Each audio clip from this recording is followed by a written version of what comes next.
Hello दोस्तों, welcome back to my channel. I hope आप सभी बहुत बहुत अच्छे होंगे। दोस्तों, आज मैं आपको एक ऐसे महान पुरुष की कहानी सुनाने जा रही हूँ जिसकी निष्ठा और समर्पण को सुनकर आपके दिल में सम्मान और श्रद्धा दोनों ही जाग उठेंगे। और ये कहानी है श्रवण कुमार की। ये कहानी है त्रेता युग की। उस समय श्रवण कुमार नाम का एक बालक था। उसके माता पिता अंधे थे और उन्होंने श्रवण को कई मुसीबतों का सामना करके पाला था। श्रवण कुमार बचपन से ही अपने माता पिता का बहुत आदर करता था। जैसे जैसे श्रवण बड़ा होता गया, उसने अपने घर की जिम्मेदारी अपने कंधों पर ले ली। वह रोजाना सुबह उठकर सबसे पहले अपने माता पिता को स्नान कराने के लिए तालाब से पानी भरकर लाता था। इसके बाद वह तुरंत जंगल की ओर लकड़ियां बीनने चला जाता था और फिर लकड़ियां लाने के बाद श्रवण माता पिता के लिए खाना बनाता था। श्रवण की इतनी मेहनत को देखकर उसकी माँ हमेशा उसे टोकती थी। वो कहती थी, बेटा तुम इतना सारा काम क्यों अकेले करते हो? खाना तुम मुझे बनाने दिया करो, मैं आसानी से बना लूंगी। इसके बदले तुम थोड़ा आराम कर लिया करो। माँ की इन बातों को सुनकर श्रवण कुमार बोलता था, नहीं माँ, मैं ये सारे काम आप लोगों के लिए ही तो करता हूँ। भला अपने माँ बाप के लिए किए गए कामों में कैसी थकान, उल्टा मुझे तो इसमें बहुत खुशी मिलती है। श्रवण कुमार की इन बातों को सुनकर उसकी मां भावुक हो गई। वो रोज भगवान से प्रार्थना करती थी कि इतना ध्यान रखने वाला श्रवण जैसा बेटा हर माता पिता के घर पैदा हो। श्रवण के माँ बाप नियमित रूप से भगवान की आराधना करते थे और श्रवण उनके लिए फूल और पूजा की अन्य सामग्री लाता था और फिर खुद भी बिना देर किए माता पिता के साथ पूजा में शामिल हो जाता था।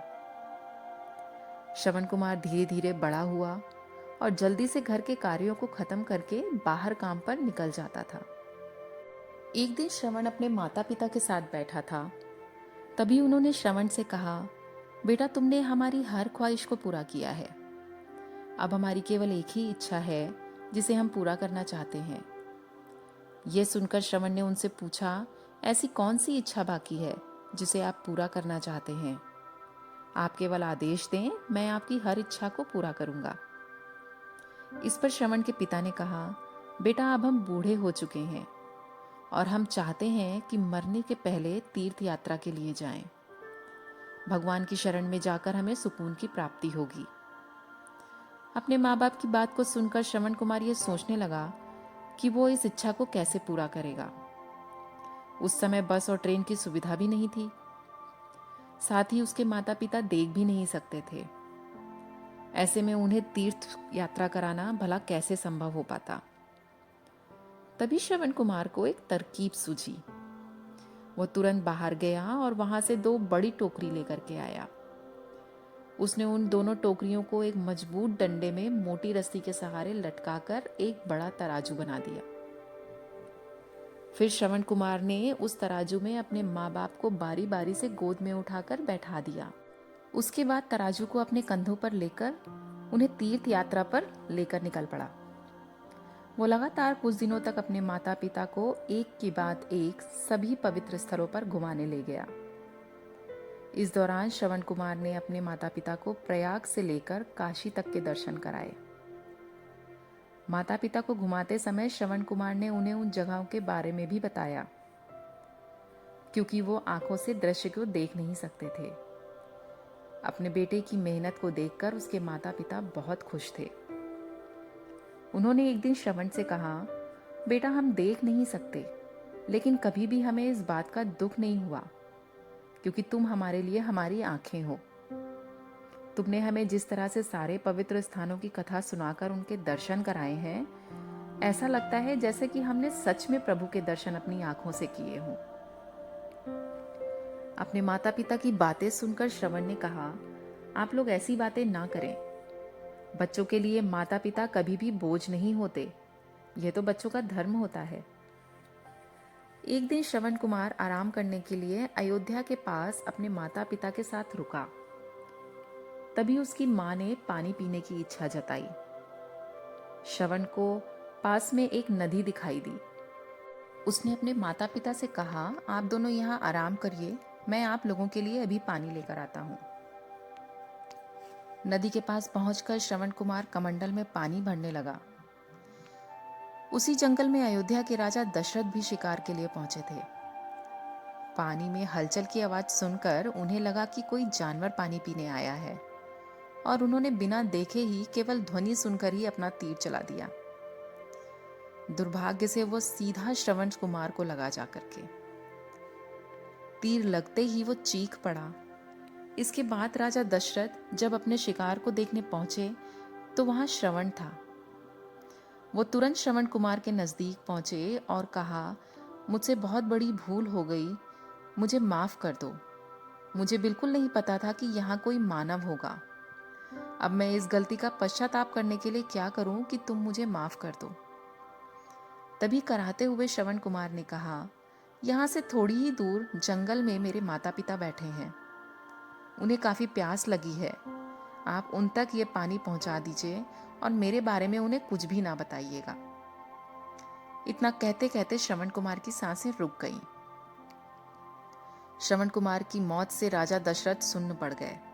इसी तरह वो श्रवण कुमार के बताए हुए रास्ते से जल को लेकर उनके माता पिता के पास पहुंचे। श्रवण के माता पिता अपने बेटे की आहट को बखूबी पहचानते थे। जब राजा दशरथ उनके करीब पहुंचे तो उन्होंने आश्चर्य से पूछा, तुम कौन हो और हमारे श्रवण को क्या हुआ, वो क्यों नहीं आया? राजा दशरथ उनके सवालों का जवाब नहीं दे पाए। उन्होंने चुपचाप पानी उनकी तरफ बढ़ा दिया।